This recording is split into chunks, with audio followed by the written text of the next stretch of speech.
आज के इस वीडियो में अपचयन और उपचयन पढ़ेंगे। क्या पढ़ेंगे? अपचयन और उपचयन।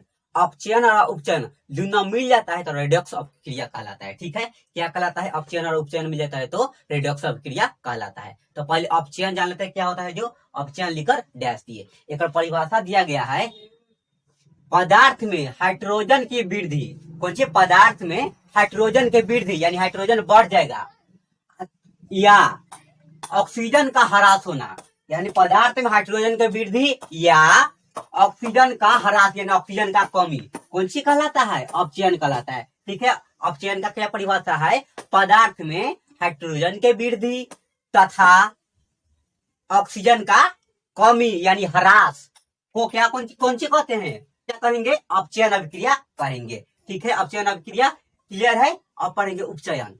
उपचयन इसमें क्या होगा? उल्टा होगा। ए में ऑक्सीजन का वृद्धि हो जाएगा, हाइड्रोजन का कमी हो जाएगा। ठीक है, तो यह अभिक्रिया देखते हैं। पदार्थ में ऑक्सीजन के वृद्धि, क्या हुआ? इसमें ऑक्सीजन का वृद्धि हो रहा है। ठीक है, ऑक्सीजन का वृद्धि होना या हाइड्रोजन का ह्रास होना। कौन सी? ऑक्सीजन का वृद्धि होना या हाइड्रोजन का ह्रास होना यानी कमी होना, कौन सी कहलाता है? उपचयन कहलाता है। ठीक है, फिर से एक बार देखिए, हाइड्रोजन का वृद्धि होना या ऑक्सीजन का ह्रास होना कौन सी कहलाता है? अपचयन कहलाता है। और उपचयन किसको कहेंगे? ऑक्सीजन का वृद्धि, यानी इसको उल्टा गया, इसमें कमी था ऑक्सीजन का, इसमें वृद्धि आ गया ऑक्सीजन के, इसमें ऑक्सीजन का वृद्धि और हाइड्रोजन के कमी को कौन सी कहेंगे? उपचयन कहेंगे। ठीक है, अभिक्रिया के माध्यम से समझते हैं। CuO कौन सी ले लिए? CuO कॉपर ऑक्साइड ले लिए और हाइड्रोजन ले लिए, दोनों का अभिक्रिया क्या था? Cu और H2O जल में बन गया। तो देखिए इसमें क्या हो रहा है? Cu अभिक्रिया कर रहा है तो क्या हुआ?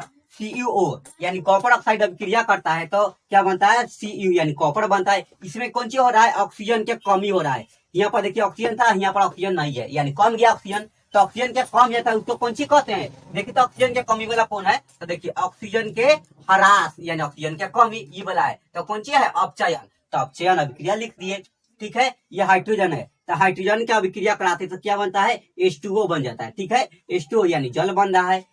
तो इसमें क्या हो रहा है? ऑक्सीजन का वृद्धि। देखिए यहाँ हाइड्रोजन था, यहाँ पर O लग गया, यहाँ पर O नहीं है, यहाँ पर O लग गया है, O सट गया है। तो कौन सी है? O अगर लग जाएगा यानी ऑक्सीजन लग जाएगा तो ऑक्सीजन में वृद्धि हो रहा है, तो ऑक्सीजन का वृद्धि वाला कौन सी कहलाता है? देखिए तो उपचयन। तो उपचयन हो गया, उपचयन अभिक्रिया। ठीक है, और ये दोनों मिल जाएगा, अपचयन अभिक्रिया और उपचयन अभिक्रिया। जो रिएक्शन बन गया यानी अपचयन और उपचयन दोनों से मिलकर बना है, तो इस रिएक्शन को कौन सी कहेंगे? रेडॉक्स अभिक्रिया कहेंगे। ठीक है, क्या कहेंगे? रेडॉक्स अभिक्रिया कहेंगे। ठीक है, रेडॉक्स। अब पढ़ेंगे उपचयन अभिक्रिया का प्रभाव। क्या पढ़ेंगे? उपचयन अभिक्रिया का प्रभाव। उपचयन अभिक्रिया के निम्नलिखित प्रभाव है। पहला होता है संक्षारण। पहला क्या होता है? संक्षारण। संक्षारण का मतलब होता है जंग लगना। कथी होता है भैया? जंग लगना। लोहा के ऊपर जो ऊपर से परत न बढ़ जाता है, जो झड़ने लगता है, उसी को कौन सी कहते हैं? जंग। देहाती भाषा में कौन सी कहते हैं? जंग कहते हैं। तो जंग के बारे में जानेंगे। जंग का शुद्ध नाम कौन सी है? संक्षारण। तो संक्षारण लिख के डैश दिए। ठीक है, संक्षारण के परिभाषा जानते हैं। संक्षारण की कैसे परिभाषा देंगे? देखिए ऊपर कोई बाहरी कारक आके बढ़ जाता है तो क्या होता है? वो खराब हो जाता है, उसी को संक्षारण कहते हैं। तो एक अच्छा से परिभाषा देते हैं। ठीक है, अच्छा से परिभाषा देते हैं तो लिखे हैं, जब धातु बाहरी कारक से, कौन सी? जब धातु बाहरी कारक से प्रभावित होकर नष्ट होने लगता है। क्या बोले? जब धातु बाहरी कारक से प्रभावित होकर नष्ट होने लगता है तो उसे संक्षारण कहते हैं। तो उसे कौन सी कहते हैं? संक्षारण कहते हैं। जैसे में देखिए उदाहरण में लोहा पर जंग लगना, लोहा पर जंग लगना क्या कौन सी है? संक्षारण है। चांदी पर काली परत, चांदी पर जो काली परत बैठ जाता है उसको भी क्या कौन सी कहते हैं? संक्षारण कहते हैं। ठीक है, अब संक्षारण क्लियर है, संक्षारण खत्म हो गया। अब आते हैं विकृत गंधिता। नाम है विकृत गंधिता यानी गंध देने वाला पदार्थ। एक परिभाषा जानते हैं कि क्या होता है। एक परिभाषा दिए हैं, वसायुक्त पदार्थ। कौन सी? वसायुक्त पदार्थ और तैलीय खाद्य सामग्री। कौन सी? वसायुक्त पदार्थ और तैलीय खाद्य सामग्री यानी तैलीय पदार्थ। ठीक है, तैलीय पदार्थ वायु के संपर्क में आ जाने से यानी हवा के संपर्क में आ जाने से वह क्या होता है? वह दूषित हो जाता है। क्या होता है? वह खराब हो जाता है, जिससे उनके स्वाद में परिवर्तन होता है। जिससे क्या होता है? उसके स्वाद में परिवर्तन होता है, जिसको कौन सी कहते हैं? विकृत गंधिता कहते हैं। ठीक है, क्या बोले? वसायुक्त पदार्थ और तैलीय खाद्य पदार्थ। ठीक है, तैलीय पदार्थ हवा के संपर्क में आ जाता है तो क्या होता है? हवा के संपर्क में जाता है तो वह क्या हो जाता है? दूषित हो जाता है यानी खराब हो जाता है, जिससे उसको क्या होता है, गंध देने लगता है, वो गंध देने लगता है, जिसको कौन सी कहते हैं, विकृत गंधिता कहते हैं।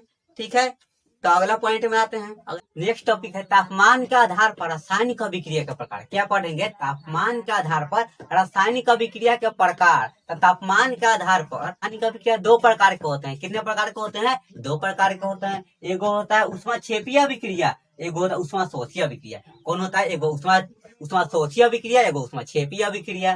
ठीक है, ऊष्माक्षेपीय अभिक्रिया का मतलब होगा, इसमें क्या होगा, ऊष्मा उत्सर्जन होगा, इसमें क्या होगा, ऊष्मा उत्सर्जन होगा। ये वाला में ऊष्मा अवशोषित कर लेगा। ठीक है, इसमें क्या होगा, ऊष्मा अवशोषित, शोषित लिखा मतलब अवशोषित, और छेपी मतलब बाहर करेगा। ठीक है, ऊष्मा को। तो एक परिभाषा देखते हैं, जिन रासायनिक अभिक्रिया में ऊष्मा उत्सर्जित होती है, क्या बोले, जिन रासायनिक अभिक्रिया में ऊष्मा उत्सर्जित होती है उसे ऊष्माक्षेपीय अभिक्रिया कहते हैं। ठीक है, यह परिभाषा क्लियर है। एक देखते हैं रिएक्शन, कार्बन और ऑक्सीजन ले लिए। ठीक है, कार्बन और ऑक्सीजन लिए। कार्बन कौन सी होता है, गैस होता है, तो यहाँ पर जी लिख दिए। ऑक्सीजन क्या होता है, गैस होता है, तो जी लिख दिए। कार्बन और ऑक्सीजन की अभिक्रिया कराए तो CO2 बन गया। क्या बन गया, CO2 यानी कार्बन डाइऑक्साइड बन गया। ठीक है, कार्बन डाइऑक्साइड क्या होता है, गैस होता है, तो जी लिख दिए। और उष्मा बनता है, क्या ऊंची बनता है, और उष्मा बनता है, तो उष्मा ही बन गया।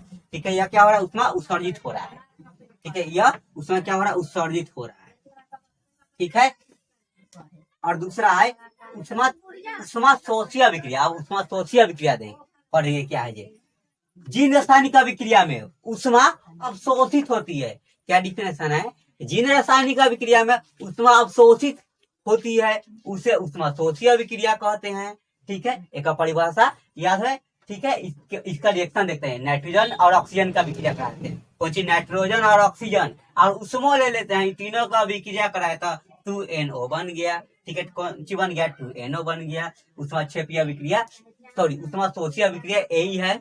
यह चैप्टर समाप्त हो गया, रासायनिक अभिक्रिया एवं समीकरण चैप्टर समाप्त हो गया, यानी पहला चैप्टर खत्म यहीं पर। ठीक है, अगर वीडियो अच्छा लगा तो लाइक कीजिएगा, शेयर कीजिए, चैनल को सब्सक्राइब कीजिएगा। ठीक है, और नेक्स्ट वीडियो में सेकेंड चैप्टर ये स्टार्ट कर देंगे, आम्ल क्षारक एवं लवण है। ठीक है, सेकेंड चैप्टर क्या है, आम्ल क्षारक एवं लवण।